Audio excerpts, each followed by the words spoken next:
आपने खुद भी ढूंढा अपने लिए? एक बार हम खुद गए थे। अच्छा। 15,000 का एक बिका था, हाँ। एक 27,000 रुपए का बिका था। तो क्वेश्चन पेपर पता चल जाता था आपको? चर्चा कर लेते, वही तुम्हारे अभी 55% ही बन रही। उसके बाद में फिर दादा गुरुजी ने हमें पकड़ा, 1.25 करोड़ हनुमान चालीसा का पाठ करके हनुमान जी को प्रकट किया। महाराज जी हमारी भैंस बता था, हाँ भाई तुम्हारी यहाँ से इतनी दूरी पर है। वो कैसे पता चलता था आपको? और काम हो गए, यहाँ हमारी बाहें पकड़ कर ले गए।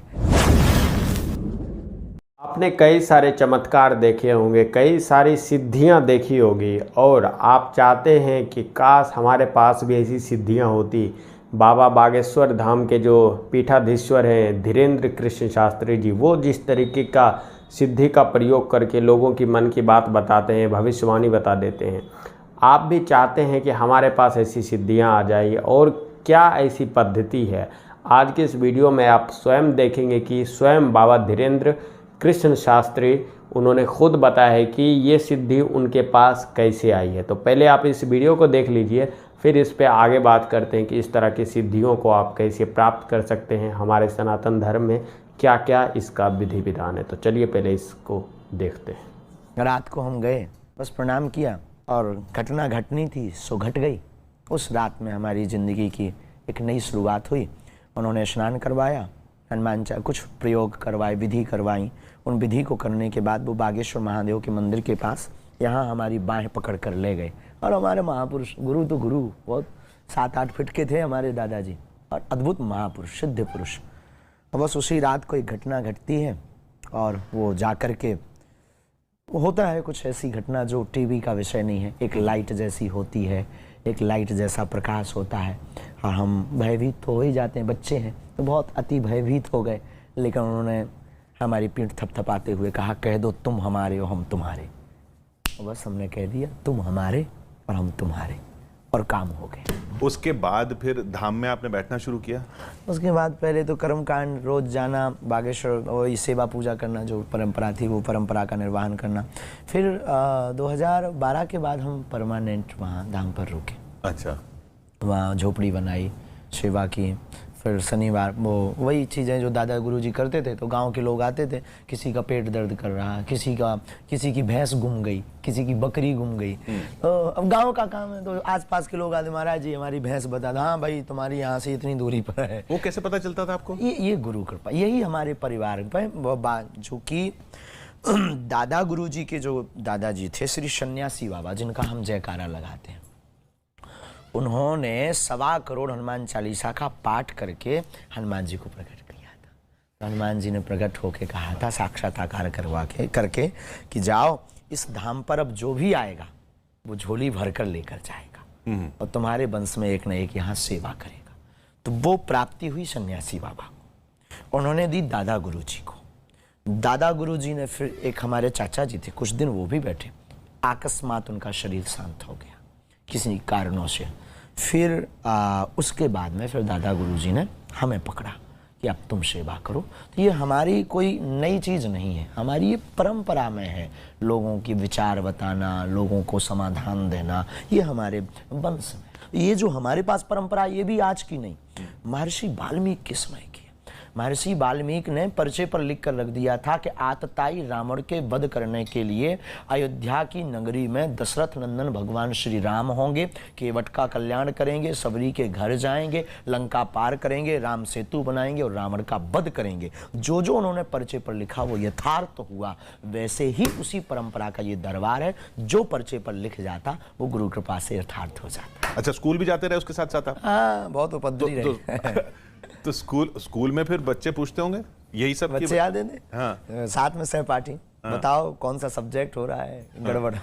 चर्चा कर लेते, वही तुम्हारे अभी 55% ही बन रही है, थोड़ा और मेहनत करो। पहले बता देते थे आप? हाँ। और कई बार ऐसी नौबत आती थी कि हमारे शिक्षक हमसे कहते थे आप स्कूल मत आया करो। क्यों? हम क्योंकि सभी क्लासें इकट्ठी कर लेते थे। अच्छा। अगर हम 9वीं क्लास में बैठे हैं तो क्या 11वीं, क्या 12वीं, क्या 10वीं, सब इकट्ठे। हाँ भाई देखो महाराज, हाथ हस्तरेखा क्या बता रही, ऐसे चलता रहता। वही शिक्षक कहते थे, वो प्रिंसिपल या प्रोफेसर, प्रिंसिपल होते थे, आप आया मत कर। हम कहते थे सर जी हमारा नाम कट जाएगा। बोले तुम्हारा नहीं कट सकता है, अगर पढ़ लिए होते तो यहाँ ना बैठे होते। लेकिन ठीक है, गुरु कृपा थी। तो क्वेश्चन पेपर पता चल जाता था आपको?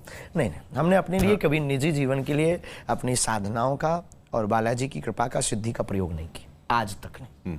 और कभी किसी के बिना भाव रखे उसके बारे में जानने की कोशिश नहीं की। सिद्धि है, कृपा है, तो हम दुरुपयोग नहीं कर सकते। आप भाव रखेंगे तो फिर हमारी मजबूरी है कि जो हमें कृपा है हमें अपने कर्तव्य का पालन करना है। जैसे आपसे कोई क्वेश्चन करे या आपको कोई खबर दे तो आपकी ईमानदारी और कर्तव्य है कि आपको ईमानदारी के साथ, तथ्य के साथ, फैक्ट के साथ उस खबर को दिखाना पड़ेगा, वरना आप चापलूस कहलाएंगे। वैसे ही हमारे पास कोई प्रश्न रखता है तो अगर उत्तर आ रहा तो हम बोलेंगे यस, नहीं आएगा तो नो बोलेंगे।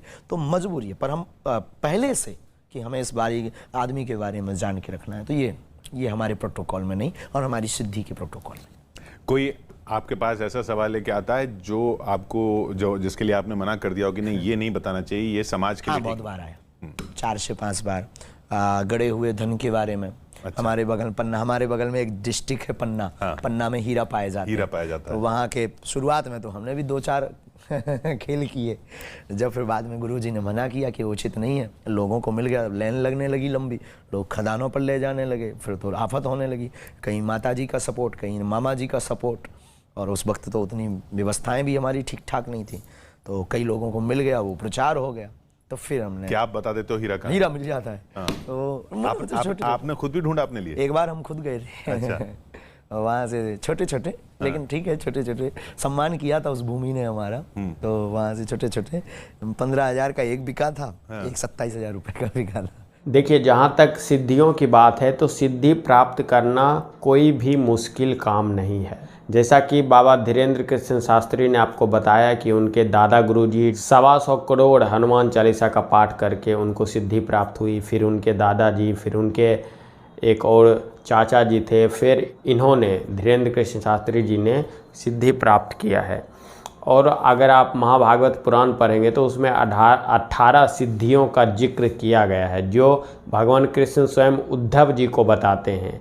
उनमें 8 प्रमुख मुख्य तरह की सिद्धियां हैं जो कि लोग इसको प्राप्त कर सकते हैं। और उसको कुछ भी, मतलब उस सिद्धि को प्राप्त करके आप चाहो तो इस लोक से लेके परलोक तक की बात को सुन सकते हो। आप यहाँ पे बैठे हो, अमेरिका में क्या हो रहा है, आप यहाँ पे बैठे हो, कहीं और पे क्या हो रहा है, आप बिल्कुल उसको सुन सकते हो। आप हवा में उड़ सकते हो। आपको ये सब बातें काल्पनिक लग रही होगी, लेकिन हमारे सनातन धर्म में हर प्रकार की सिद्धियां हैं जिसको आप प्राप्त कर सकते हैं। आपने बाबा नीम करोली के बारे में तो सुना ही होगा। यही पिछले 60-70 साल पहले वो इसी धरती पर थे। और कैंची धाम उत्तराखंड के, अगर आप जाओगे नैनीताल में तो वहाँ से 36-35 किलोमीटर की दूरी पर नीम करोली बाबा का स्थान है, जहाँ पे स्टीव जॉब्स, मार्क जकरबर्ग जो फेसबुक के ओनर हैं, स्टीव जॉब्स जो एप्पल के ओनर थे, वो भी वहाँ पे आए थे। तो उनके पास ऐसी सिद्धि थी कि वो देवप्रयाग, जो पहले इलाहाबाद था, वहाँ पे डुबकी लगाते थे और वो हरिद्वार में वो निकलते थे। समझो हरिद्वार से देवप्रयाग की कितनी दूरी है। और भी इनके पास कई तरह की सिद्धियाँ थी। मैंने नीम करोली बाबा पे एक विस्तार से वीडियो भी बनाया है। वीडियो के अंत में और वीडियो के डिस्क्रिप्शन में मैं इसका लिंक भी दे दूँगा, आप उस वीडियो को ज़रूर देखिएगा। और कोई भी सिद्धि प्राप्त करना कोई बड़ी मुश्किल बात नहीं है, लेकिन तात्पर्य यह है कि हम उस सिद्धि का प्रयोग कहाँ पे करेंगे। अगर हमें वो सिद्धि मिल भी गई तो हम उस सिद्धि का क्या करेंगे। मेन धारणा ये होनी चाहिए कि हमें प्रभु की भक्ति करनी है, हमें उनके शरणागत होना है। आपने देखा होगा बड़े बड़े साधु संत हैं, उन्होंने कोई सिद्धि की बात नहीं करी, हालांकि वो सिद्धि प्राप्त करने के लिए चाहे तो उनके लिए कोई भी बड़ी बात नहीं है। जैसे आप प्रेमानंद महाराज का ही आप देख लो, जो कि वृंदावन में है। एक राजेश्वर महाराज है। काफ़ी सारे बड़े बड़े संत हैं जो अगर सिद्धि चाहे तो वो चुटकी बजाते प्राप्त कर सकते हैं, लेकिन उन्होंने कभी सिद्धि का प्रयोग नहीं किया। वो सिर्फ भगवान के नाम के स्मरण में रहते हैं, भगवान के अंतर ध्यान में रहते हैं। तो आप अगर सिद्धि प्राप्त करना चाहो तो वो भी कर सकते हो, मोक्ष प्राप्त करना चाहो तो वो भी कर सकते हो। कहीं पर भी भटकने की ज़रूरत नहीं है, बस आपको अपने शास्त्र पढ़ने की ज़रूरत है। एक अच्छे गुरु की ज़रूरत है जो आपको इन सब रास्तों पे सही जानकारी दे और सही सिद्धि आपको मिल सके। तो अगर आप सिद्धियों के बारे में विस्तार से जानना चाहते हैं तो यूट्यूब पर काफ़ी सारे वीडियो हैं, लेकिन वीडियो से काम नहीं चलेगा। आप एक अच्छे गुरु की तलाश कीजिए, उनके शरणागत होइए। जैसे वो बताते हैं बिना किसी त्रुटि के आप उसका अगर अनुसरण करेंगे तो आपको सिद्धि प्राप्त करने से कोई भी नहीं रोक सकता है। आप सिद्धियों के बारे में क्या समझते हैं? क्या सिद्धि प्राप्त करना हमारे सनातन धर्म में एक मतलब सही रास्ता है या ईश्वर प्राप्ति सही रास्ता है? आप अपना मत हमें कमेंट करके ज़रूर दीजिएगा। इंस्टाग्राम की आईडी आपको डिस्क्रिप्शन में मिलेगी, वहाँ पर फॉलो ज़रूर कर लीजिएगा। चलिए मिलते हैं आपसे अगली वीडियो में।